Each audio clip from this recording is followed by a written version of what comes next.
지금요, 여러분, 조금 전에도 제가 설문조사로 했지만 철도 노조가 왜 파업하는지 아는 분이 저희 구독자분 중에서는 별로 없습니다. 이게요, 우리 구독자분뿐만 아니라 국민 대부분이 별로 몰라요. 민주당 지지자들이라고 철도 노조가 왜 파업하는지 알까요? 몰라요, 쟤네들도. 나라가 민영화한대요. 나라가 철도를 민영화하려고 해서 자기네들이 파업하는 거래요. 윤석열 정부가 철도 민영화한다고 말 한마디라도 한 게 있어요? 뭐 공고를 냈어요? 그래서 무슨 근거로 윤석열 정부가 철도 민영화를 추진하려고 하느냐라고 했더니 걔네들이 얘기하는 게 SRT하고 KTX를 두 개를 따로 운영을 하는 게 그게 민영화 사전 작업이라는 거죠. 그래서 제가 묻고 싶은 거예요. SRT하고 KTX하고 따로 운영을 하는 건 꽤 오래된 일이고 하나로 돼 있던 걸 윤석열 정부가 찢은 것도 아니고 문재인 정부 때도 두 개로 나눠져서 쭉 갔는데 왜 갑자기 이 정부가 들어서서 두 개를 따로 운영하는 게 민영화 사전 포석이고 획책이야? 뜬금없잖아요, 여러분. 말도 안 되는 거죠. 그럼 쟤네들 요구사항, 그럼 니들의 요구사항은 뭔데? 그러니까 니들의 요구사항은 뭔데? 그러면 KTX하고 SRT랑 통합하자는 거예요. KTX랑 SRT랑 통합하자. 그러니까 지금은 따로 법인이 돼 있는 거를 하나로 통합을 하자 이거예요. 그러면 여러분 저거 하나로 통합하면 뭐가 되죠? 노조도 하나로 또 통합하는 거예요. 노조도 하나로 통합을 하는 거고 그 다음에 여러분 뭐를 숨길 수가 있어요? 경쟁을 안 하죠.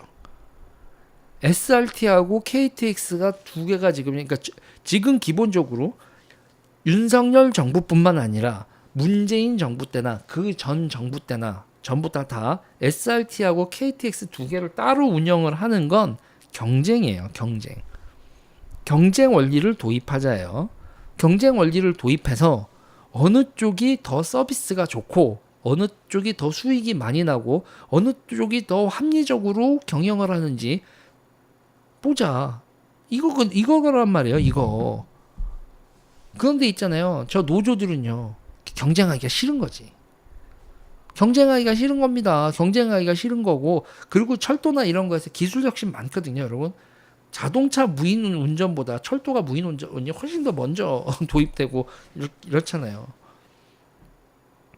그리고 또 저거 있지 않습니까? 그 철도와 관련돼서는 여러분 진짜 수많은 또 이권 같은 게 있잖아요. 그걸 자기네들이 아니 윤석열 정부의 구성원 중에서 누가 민영화를 추구하면서 이권을 추구하는지 좀 구체적으로 얘기를 해보라 이거예요. 나는 당신들이 두 개를 통합해가지고 노조를 하나로 만들어서 그런 그 각종 그 하청업체들 그리고 거기에 납품하는 거 그리고 입점하는 거 그런 거 다 당신들이 농간 부리고 뭐 정관예우 스스로 해서 자리 만들고 이러는 거 그러는 거 알겠는데 당신들이 무슨 이권을 노리는지는 알겠어. 노조가 무슨 이권을 노리는지는 알겠다고. 도대체 윤석열 정부에 누가 어디서 어떤 자본이 민영화 이거를 인수하려고 하는 자본 어디 당신들 그 얘기 좀 해봐. 이게 무슨 수익성이 있어서 이거를 잡아먹어야지 하는 뭐 거대 자본 뭐가 있는데 대한민국 철도를 인수할 만큼 자본이 있는 사람들이 이렇게 조용하게 있으면서 사전 작업을 쳐? 말이 안 되는 거잖아요. 당신들이 얘기 좀 해봐. 그럼 그 로비스트는 누구고 그쪽하고 관련되어 있는 윤석열 정부의 장관 비서 누구들이 구체적으로 얘기를 해봐. 그 느낌적인 느낌으로 민영화한다고 하지 말고 민영화가 그냥 입으로 주둥아리로 털면 끝인 게 아니라 그것도 다 실무잖아요. 민영화도 실무인데 누가 실무자고 누가 인수 주체냐고. 누가 민주노총이 지랄하는 거에서 대한민국 자본이 민주노총 맞서면서 공기업을 그것도 별로 돈 되지도 않는 공기업을 누가 민영화해서 인수하려고 드나? 말 같지도 않은 얘기를 하고 있는 거지. 말 같지도 않은 얘기. 그러니까 원희룡 장관이 딱 제대로 얘기를 했어요. 실체 없는 주장이다. 실체 없는 주장. 실체가 없지. 그냥 막가파집 주장인 거죠. 그리고 여러분 제가 맨날 하는 얘기가 있잖아요. 윤석열 정부 들어서서 계속 시위를 하는 거에서 잘 보라는 얘기예요. 두 가지라고 했어요. 공공운수 서비스 노조 있잖아요. 택배 전장현, 간호사법, 그리고 이쪽이요. 그러니까 반정부 시위를 계속 주도하는 거는 민주노총 내에서도 공공운수 서비스, 보건의료 이쪽이라니까요. 그리고 이번에 석건호 씨 관련된 것도 그 간첩 명단 나오고 하고 그 구성원들도 다 이 보건의료 노조하고 이쪽이었던 거고.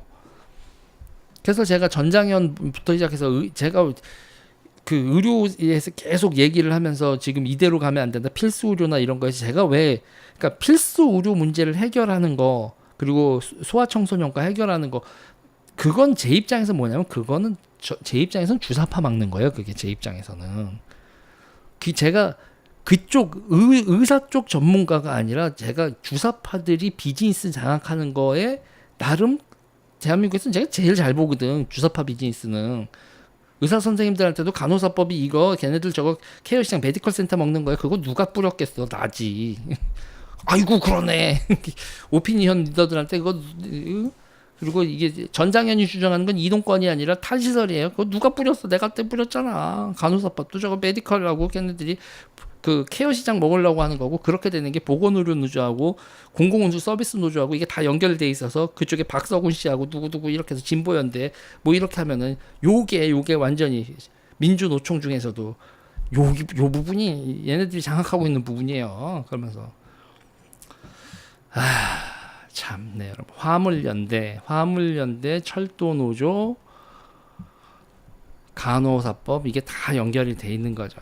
이게 요런 구도로 보시면 됩니다. 자, 그래서 있잖아요. 제가 의료 전문가서가 아니라 주사파 전문가로서 쟤들이 정확히 더 얘기할게요. 주사파 비즈니스. 저는 주사파를 이념으로 얘기하지 말고 쟤네들이 장악하려고 하는 비즈니스로 보자라는 거예요. 액수도 크고 인원도 정말 많고 나라 보조금 나라 보조금 비즈니스를 쟤네가 나라 보조금 비즈니스를 우리나라에서 제일 잘하는 집단은 주사파예요. 민주당도 아니고 주사파라고요. 그래서 나라 보조금 규모가 너무너무 크단 말이에요, 여러분. 장애인만 2조고요. 그리고 여러분 심평원에서 나는 이 수가 같은 경우에도 국가에서 지급하는 거니까 그걸 정치로 결정하는 지출을 쟤네들이 자꾸 장악하게 놔두면요. 그럼 나라가 먹히는 거란 말이죠. 선거에서 이기고 지구가 문제가 아니라 쟤네들이 그렇게 하나하나 장악해 나가면요. 여러분 선거에서 이겨도 나라는 쟤네들한테 먹히는 거예요. 정치의 본질이 뭔지 자리 차지하고 자리와 예산을 장악하는 게 그게 정치입니다. 여러분 예산권과 인사권을 장악해나 이렇게 뭐 위원회, 개방직 공무원, 그리고 각종 이권 사업, 보조금 사업 이걸 쟤네들이 다 먹어버리면요. 그러면 나라 뺏기는 거라니까요. 그래서 제가 국민의힘한테 제일 화를 내는 부분이 국민의힘이 이런 부분에 대한 이해가 없어요. 왜? 국민의힘은요. 하층민 비즈니스를 몰라요. 기자, 법관, 의사 선생님들, 뭐 기업가들 이런 분들이라 보조금 비즈니스를 너무너무 모르더라고요. 이 바닥이. 이쪽 분들이. 이미 기업도 글로벌 기업이 돼가지고,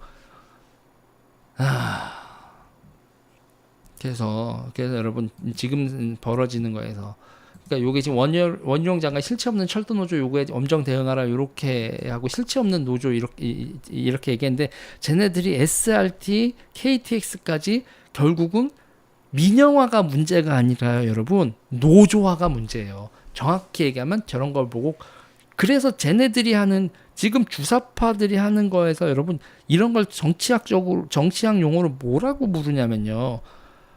이게 우리가 이제 결정적으로 그 진지전 내에서 이게 코퍼러티즘적인 성격이니까 코퍼러티즘이라고 조합주의라고 부르는 건데 그러니까 쟤네들이 밑에 이렇게 하부 조직, 노동조합하고 기업의 여러 가지 의사결정권까지요.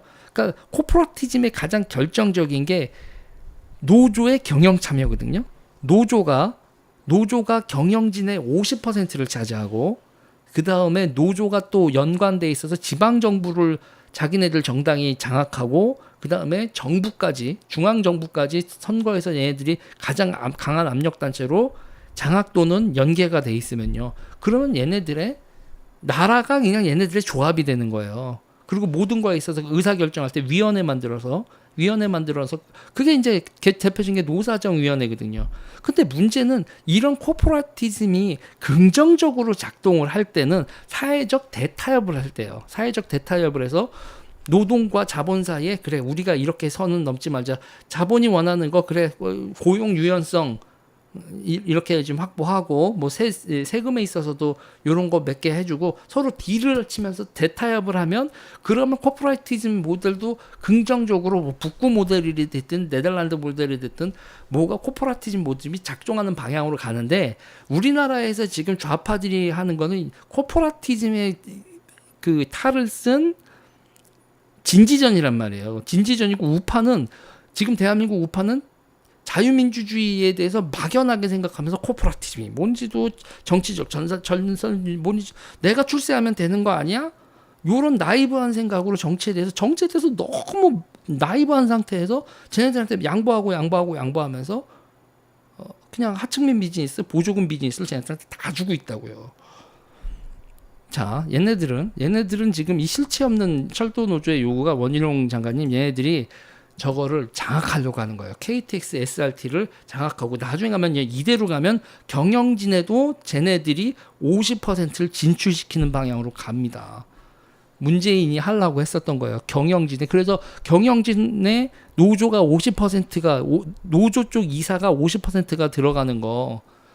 그게 여러분 그 모델 뭐 독일식 어쩌고 저쩌고 해서 쟤들이 계속 떠들고 다녔었다고요. 자, 지금 나라가 쟤네들한테 꼴까닥 넘어가기 여러분 직전이에요. 비즈니스로 보세요. 주사파를 그냥 김일성 빨고 하는 이상한 놈들인데 걔네들이 밑에 하부민 조직권들하고 어떻게 비즈니스를 전개하는지 그거를 중심적으로 이해하셔야 나라를 지킵니다. 그런데 이 생각을 공유하는 국민의힘 사람이 없어서 저는 너무 답답해요. 여러분밖에 내가 믿을 사람이 없어요. 주변에다 좀 설명 좀 잘해주세요. 이 얘기 여기까지 하겠습니다.